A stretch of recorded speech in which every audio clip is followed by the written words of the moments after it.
How many people in the chat remember this term that I've publicly crusaded about, media literacy? Media literacy is this idea that if you don't read the right media sources, you need to get your mind right because you are media illiterate. So to be literate in using the media, you have to read their propaganda and their propaganda only. So under the guise of this term, this field, quote, media literacy, or they will call it digital literacy as it relates to online news or online news sources or social media, digital literacy, media literacy, information literacy, it's all the same field. And using this concept that it's important to teach young people how to make sense of a complex information world, they have gotten control over what kind of news sources can be cited in schools and in colleges. This is how hundreds of millions of dollars of money is flowed out of USAID and the State Department and the National Science Foundation and the Department of Education to fund these NGOs and private sector groups, to give them big fat censorship contracts so that they can rig systems and curriculums so that you can only read or cite the New York Times or Wikipedia. The field of media literacy did exist in a kind of zombie state before the 2016 election. This was a pretty much dormant field for like 30 years. It was just about studying how media flows. But you have to remember, the world completely changed in 2016. When Trump won, a schism opened up in the world, and we are still living in that schism. A new Cold War was declared. Just like there was a Cold War against communism, there was a Cold War against populism. So when the Blob started losing to populism, in particular in 2016 with Brexit and the Trump vote, they blamed the election loss on free speech on the internet. This is predominantly a Crew operation. Crew was jointly run by Norm Eisen and Richard Painter. Richard Painter was from the Republican side, Norm Eisen was from the Democrat side, so it's like a uniparty Blob thing. So this is a chat GPT back of the napkin. I asked to estimate the total market size for the field of media literacy for each year from 2015, the year before Trump won the election, to present, including both public and private sources, including from USAID, the State Department, the National Science Foundation, DHS, the Department of Education, DOD. We're going to see even DOD is involved in this field. The military is involved in media literacy because they argue that controlling people's minds and what media they read is a national security imperative. That's how you have these Bill Kristol, McCain Institute types leveraging the military for censorship. In 2015, the year before Trump won the 2016 election and schismed the earth and created this second Cold War of the Blob versus populism, it was only $4 million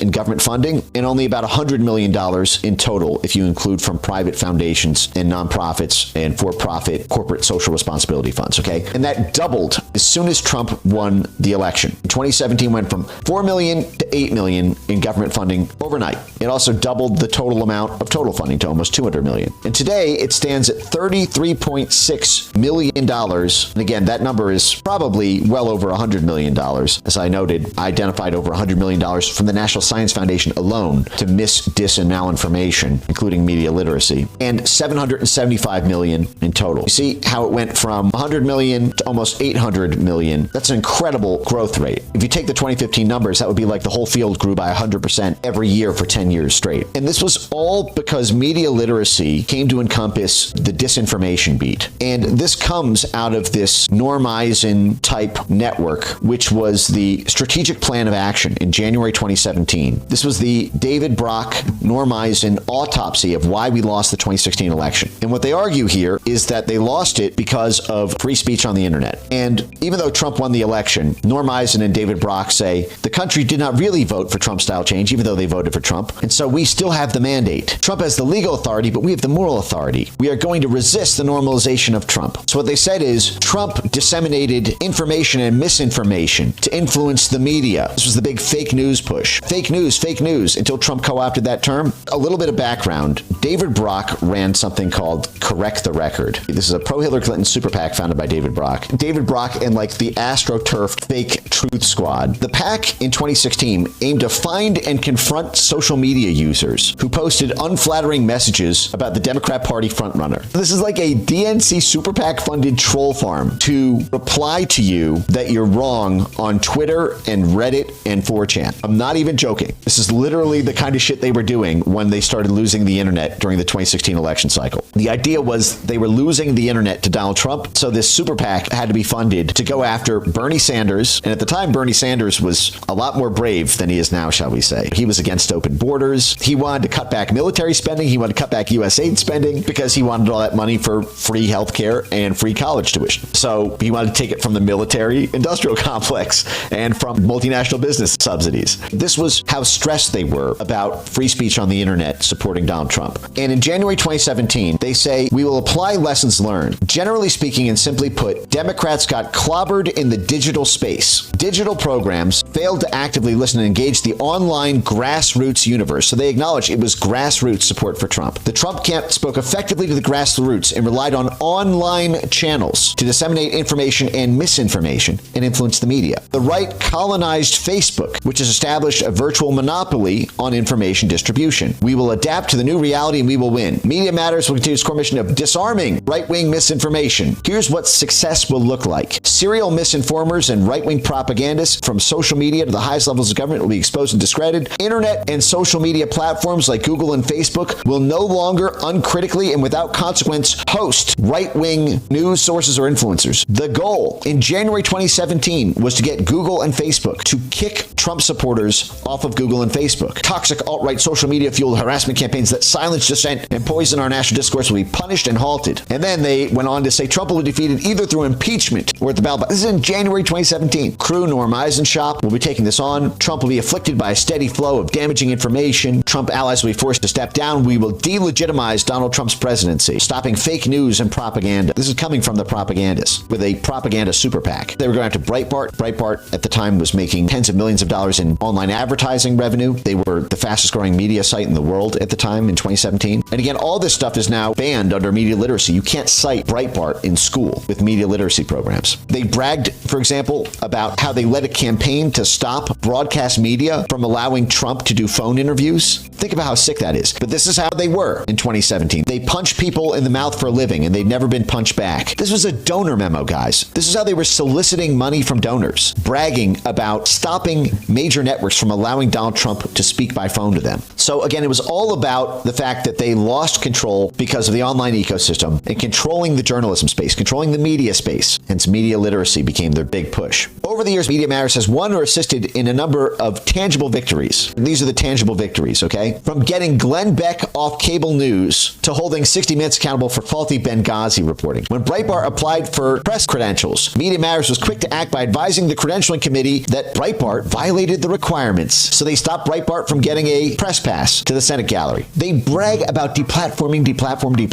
And this is what media literacy does. It deplatforms news. So it can't be cited, it can't be accessed. Media Matters will be vigilant in holding news media accountable for even the slightest bit of normalization of Trump. Predictive technology to identify which individuals and outlets are the most destructive forces driving fake news, misinformation, and harassment. Harassment just meant challenging journalists. Media Matters has already secured access to raw data from Facebook, Twitter, and other social media sites. So they had a proprietary relationship to get raw data. They were a privileged, trusted flagger. Media Matters put in place AI technology to automatically mine basically just pro-Trump messaging. Anyone who wants closed borders, this is back to this weapons of mass deletion concept, so that they can identify the origins of a lie with mathematical precision. This is CrowdStrike and these AI weapons of mass deletion technology tools they were using. Google revised their terms of service to prohibit so-called fake news sites from using their advertising network. They went after the advertising dollars. Collaborating with social media platforms, outlets that push fake news are completely dependent on Facebook. Media Matters has the unique ability to change that. Facebook responds to our campaigns. They take action when we flag things to Facebook. Got Facebook to commit to fighting the rise of fake news. During the 2016 election, Facebook refused to do anything about the dangerous rise of fake news or even acknowledge the role in promoting disinformation. Mark Zuckerberg called the notion that fake news is a problem crazy. In November, we launched a campaign. So as soon as Trump won in November, we launched a campaign pressuring Facebook to acknowledge the problem and its consequences for our democracy and commit to taking action to fix the problem. As a result of our push on Facebook,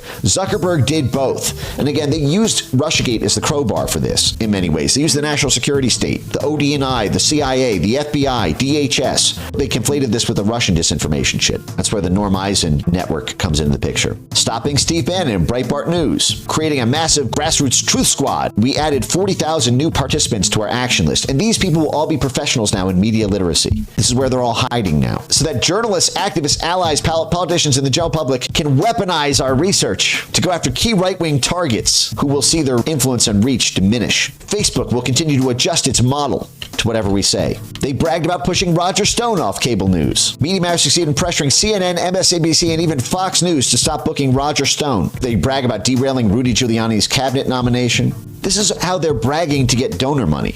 Remember, Norm Eisen is still in this game today, just like he was a decade ago. Norm Eisen, Pillars of Democracy, Playbook 2025. This is the Norm Eisen playbook for how to do rento riots and street mobilizations, and also to, quote, counter disinformation. 138 references to disinformation in Norm Eisen's 2025 playbook in 178 pages. Almost every page mentions the word disinformation. Norm Eisen brags in here. This is in Pillar 6, Defeat Disinformation. How does Norm Eisen say to do this? Social media has these downsides. The advent of disinformation. The advent. Like disinformation was invented in the year 2016. Like disinformation didn't exist in the fucking Stone Age. The European Commission 2022 guidelines highlight strategies for combating disinformation, demonetizing. So he's doing the same shit, going after the advertising revenue that he was doing in 2017. This is in 2025. And promoting media literacy and fact-checking. This is the European Digital Censorship Act, which is administered by the European Commission. And they note media literacy is their strategy for stopping the monetization of misinformation. It's right here. Media literacy. This is the Norm Eisen 2025 playbook that he published in Brookings. The key role of social media companies. Prioritize digital media literacy. Remove material. Support government regulations to go after disinformation. Include weapons of mass deletion, AI. And of course, ensure the proprietary access to algorithms with so-called researchers so that they can rig the algorithms. But the first thing is going after digital media literacy.